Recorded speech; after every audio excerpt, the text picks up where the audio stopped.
Hi, you're on the Reddit Confessions channel. The receipt fell out of her purse while she was looking for gum. That's it. That's how everything started. She didn't even notice it flutter to the floor. But I did. Because I'm the kind of guy who notices things, like when she stops making coffee for two, or when her phone suddenly has a lock screen. The paper landed face up, bold and sunny. La Isla Cove Resort, room 217. 2 piña coladas, sunset deck service. Date, last Friday. Time, 6:47 p.m. Except last Friday, she told me she was at her mom's house in Cedar Falls helping with plumbing. I remember because I offered to drive her. She said it'd be a quick girl's thing and that she needed the space. Now I was standing there in the kitchen, holding a receipt that tasted like betrayal before I even read it twice. Hey, where'd you get that? She asked, too casual, too late. She snatched it back, crumpling it fast, but not fast enough to erase the moment. I didn't say a word. Not then. She shoved the receipt into the trash, covered it with yesterday's junk mail, and went back to chewing her gum. I stood frozen, wondering if I'd just hallucinated the whole thing, if my exhaustion and anxiety had finally cooked up something cruel. But no, that resort was real. And room 217 was real. And her ex? Also very, very real. Later that night, when I asked her directly, she smiled. Like a real smile. The kind you'd use with a child who didn't understand the rules of the game. Oh my God, you're not serious, she said. You think I'd actually go on a romantic getaway with Colin? I didn't answer, just stared at her. She stepped back, arms crossed. You don't trust me. That's really sad, Brent. Brent. That's me, by the way. The guy who pays the bills, washes her car, and apparently doesn't understand vacation receipts. Then, as if daring me to flinch, she said, and what if I did go? Just to talk. Just for closure. You'd really leave me over something that small? That's when I told her. If you walk out that door to meet him again, even just to talk, you're choosing him. And if you choose him, don't expect me to be here when you get back. She laughed. Not nervously. Mockingly. Then she said, we both know you're bluffing. And just like that, she packed a small bag and left. Smiling. I didn't sleep that night. Not because I missed her, but because I was afraid I would. But I kept my word. And she didn't know what was waiting when she came back. I wish I could say I spent the weekend crying or calling her, but I didn't. I didn't scream or throw her clothes out the window either. I just sat in silence for a few hours and then started making moves. Quiet, irreversible moves. While she was off sipping cocktails with Colin, I opened my laptop and went to work on something she'd never expect. My escape. We had a joint account. Well, several. And for the longest time, I let her manage most of it because spreadsheets made her feel alive. But I always kept records of the logins, and that night, I used them. I didn't drain the accounts. I didn't do anything shady. I simply moved my portion, my salary, my savings, my investment returns, into an account with only my name on it. It wasn't revenge. It was self-respect, finally showing up to the party. The next morning, I visited the leasing office. The apartment was in my name. Always had been. When the manager asked if I wanted to add someone new to the lease, I shook my head and said, actually, I'm removing someone.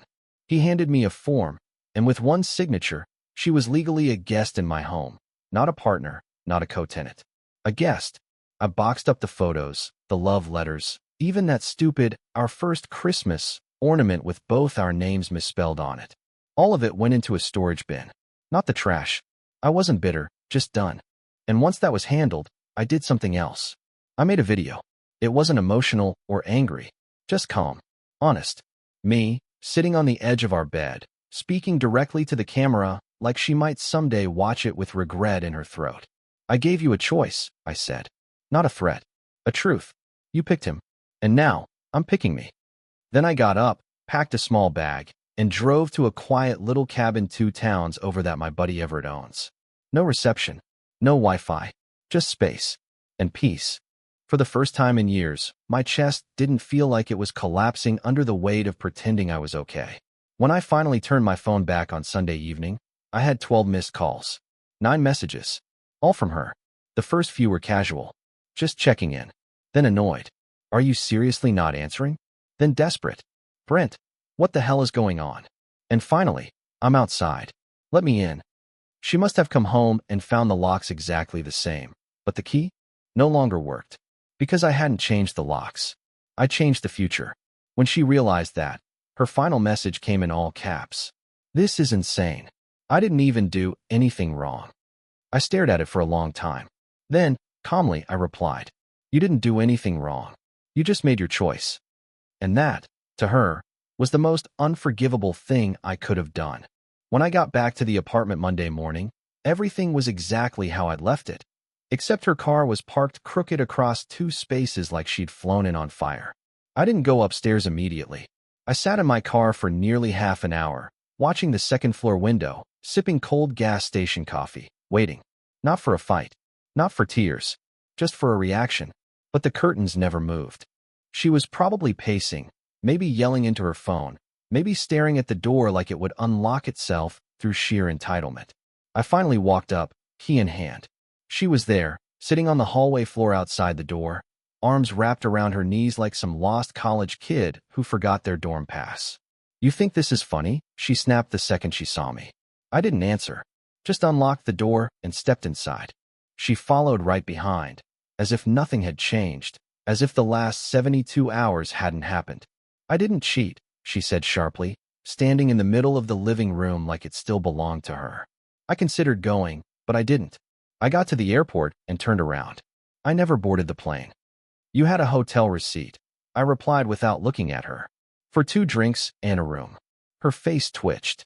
That half-second pause. The flicker of truth. Then she recovered. It was a mistake. I was curious. I needed closure. But I didn't do anything. I swear.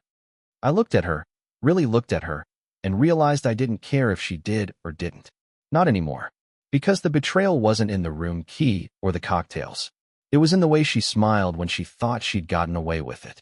It was in the fact that she left knowing I'd told her not to, and that she never thought I'd actually follow through. She started walking toward the bedroom like everything was fine, like she was home. I stood in her path. You don't live here anymore. She laughed. Are you serious? I removed you from the lease. I moved my money. I boxed your things. You're not serious. I told you, I said. If you go, don't come back. And then it hit her. Not in pieces. All at once. Her face dropped. Her voice cracked. You said that because you were mad. People say things when they're mad. I wasn't mad, I said. I was done. For the next hour, she tried every angle. Anger, guilt, tears, seduction, blame. She asked if there was someone else. I laughed at that. I barely had room for myself in this marriage. When would I have time for anyone else? She stood at the door, stunned, humiliated, angry, but still certain she'd turn this around. That I'd cave like I always did. You'll regret this, she said quietly. I already regretted staying. And with that, she left. But that wasn't the end. That night, I got a message from a number I didn't recognize. A screenshot of her in room 217 with Colin, half-dressed, laughing. It was time-stamped the same night. She said she was at the airport turning around. Closure, right? I stared at the photo for longer than I should have. Her face frozen mid-laugh, his hand gripping her waist like he owned it. The cheap hotel bedding in the background, the exact kind of place you'd never brag about, but always remember. She'd said she turned around at the airport. She'd looked me in the eye and called me paranoid. And now, here she was, in living color, doing everything I suspected, and then some. I didn't cry. I didn't scream. I just felt hollow. Not angry anymore, just numb. Like someone had drained the last drop of disbelief from my body. The message came with no words. Just the image. No name. No context. I didn't need one. I knew it wasn't sent to hurt me. It was sent to expose her. Someone wanted me to know the truth, and they didn't care how I found out. My guess? It wasn't Colin. Guys like him don't think past the next drink. Maybe it was the bartender. Maybe it was a friend of his. Maybe Karma finally decided to send a text. Either way, it landed. I didn't respond. Not to the message. Not to her calls. I didn't need to. I already had everything I needed to know. Still, I made a copy of the image and saved it to a drive. Not to use against her, but to remind myself what betrayal really looks like. Just in case I ever start doubting my gut again. The next morning, she was at my office. I work in a boring little building where nothing exciting ever happens, so naturally, her standing in the lobby in designer heels and a faux sincere smile turned heads. I heard her voice before I saw her. She was telling the receptionist I'd forgotten to give her some tax documents. I almost laughed at how lazy the excuse was. I walked out of the break room holding my coffee like a shield. She turned when she saw me and immediately switched on the sweet voice I hadn't heard in months. "Brent, please, can we talk privately?" "No," I said. "We really can't." Her face twitched. She wasn't used to me saying no. Not like this. Not in public. "Okay, then can I at least explain?" I leaned against the wall, arms crossed. "Explain how you lied straight to my face? Or how you ended up half-naked in a hotel room you swore you never entered?" She froze. That was the moment. The one where she realized I had proof. Her voice dropped. "You saw it." "I did." She looked down.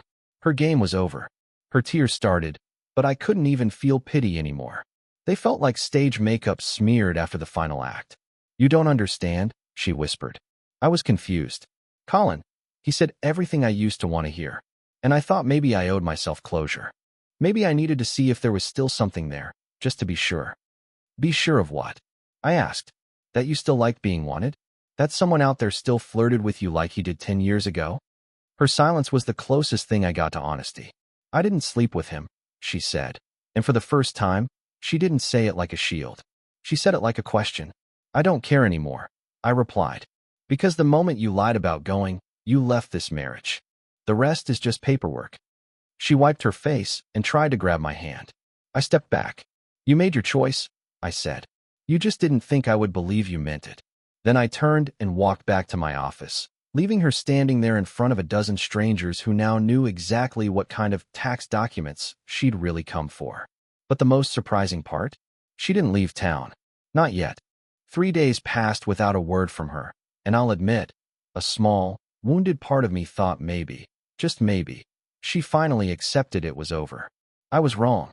On Friday evening, as I was leaving the office, I found a manila envelope taped to my windshield. I looked around like it might explode. Inside was a handwritten letter, 4 pages long, slanted cursive, her perfume lingering on the paper like a ghost I didn't invite. The first line was the worst. "I know I can't undo what I did, but I want you to know why I did it." I nearly tore it in half right there, but something told me to keep reading. Her explanation wasn't romantic or dramatic. It was pathetic. She said she felt invisible, that I'd become comfortable, too routine, too quiet. That Colin, somehow, reminded her of who she used to be. A version of herself that danced in bars and stayed up until 3 a.m., laughing. I don't know what's more insulting, that she blamed me for her cheating, or that she tried to make it sound like some personal journey of self-discovery. She said she didn't sleep with him. Again. That she left after the drinks. That she cried on the plane home. That she wished I had fought harder when she walked out. That she thought I would chase her like I always did. That this was all my fault for not reminding her how much she meant to me. That I changed. That we changed. She ended it with, "Please don't let one mistake define everything we built." One mistake. Like it was a fender bender. Like she dropped a plate. I didn't respond. I didn't have to. That weekend, she upped the campaign. She showed up at Everett's cabin while I was staying there. Knocked like it was some romantic comedy moment. Like I'd swing the door open and we'd fall into each other's arms. But I didn't open it. I sat on the couch with the lights off while she stood outside in the drizzle, calling my name. My friend texted me later that she stood there for 20 minutes, then drove off crying. I thought that would be the end of it. But it only got worse. On Monday, my sister called. Apparently, Fiona had shown up at her work. Her work. Some corporate insurance office where Fiona knew she'd be cornered into polite conversation. She brought flowers. Flowers. For my sister. She looked like she was spiraling, my sister said. Makeup smudged. Kept saying she'd ruined the best thing that ever happened to her. That she didn't want you to hate her forever. I thanked her for the heads up and hung up before I said something I'd regret. That night, Fiona emailed me a video. Not a text. Not a voicemail. A full-on video. 8 minutes long. Her sitting in her car, eyes red, voice shaking. She apologized again. Said she missed my laugh. Missed my dumb trivia facts. Missed the way I used to hum while folding laundry. She said she didn't realize how much I meant to her until she saw me not needing her. That's when I realized something important. She didn't want me back. She wanted the power she lost. The version of me who'd forgive without question. Who'd let things slide. Who'd beg to make things work. That man was gone. Maybe he never should have existed in the first place. So I deleted the video. Then I blocked her number. But even that wasn't enough. Because the next move? She went for the nuclear option. I was eating leftover Thai on the couch. Halfway through a documentary I wasn't really watching when my phone buzzed with a text from my mother. Just one sentence. Why is Fiona crying on my front porch? I froze. My mom lives 30 minutes outside the city, on a quiet street where everyone knows each other's dogs by name. Fiona showing up there wasn't just inappropriate. It was desperate. I called immediately.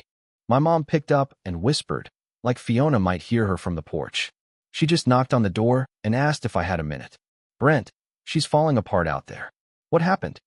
I told her I'd explain later, but under no circumstances should she let Fiona inside.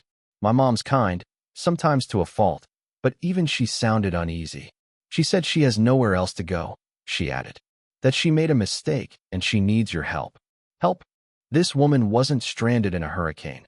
She torched our marriage and then stood in the ashes wondering why it felt cold. I told my mom to tell her calmly but firmly that it was over, that she needed to leave, that I didn't owe her anything. When I arrived 20 minutes later, Fiona was still sitting on the steps, hugging her knees like some romantic tragedy. Her eyes lit up when she saw my car. She stood quickly, wiping her face like that would erase everything she'd done. Brent, she whispered. Please.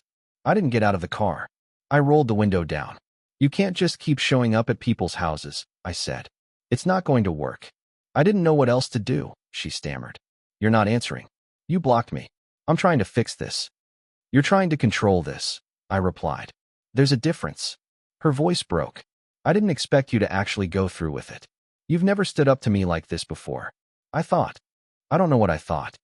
And that was the most honest thing she'd said in weeks. You thought I'd fold. Like always. You gambled our marriage on a weekend with your ex, and now that you've lost, you want to redo. I wasn't thinking clearly, she whispered. Yes, you were. You were thinking about yourself. And now that the game's over, you're suddenly full of regret. She reached into her bag and pulled out another envelope. Please, just read this. If you still feel the same after, I'll stop. I didn't take it. I didn't want another sob story in my hands. But before I could drive off, she leaned closer to the window and said something that made my blood freeze. Colin recorded it. That night. Not just the hotel. Everything. I stared at her. What? He said he deleted it, but I don't believe him. He's been texting me, saying things, threatening to send it to you. Or worse, to my parents. My hands tightened on the wheel. So that was it. The nuclear option. She wasn't here because she loved me. She was here because she'd lost control of the one person who made her feel powerful. She needed me to save her from the consequences of her own betrayal. And for the first time in a long time, I felt nothing. Not pain. Not jealousy. Not even pity. Just freedom. Whatever he has, it's yours to deal with, I said. Not mine.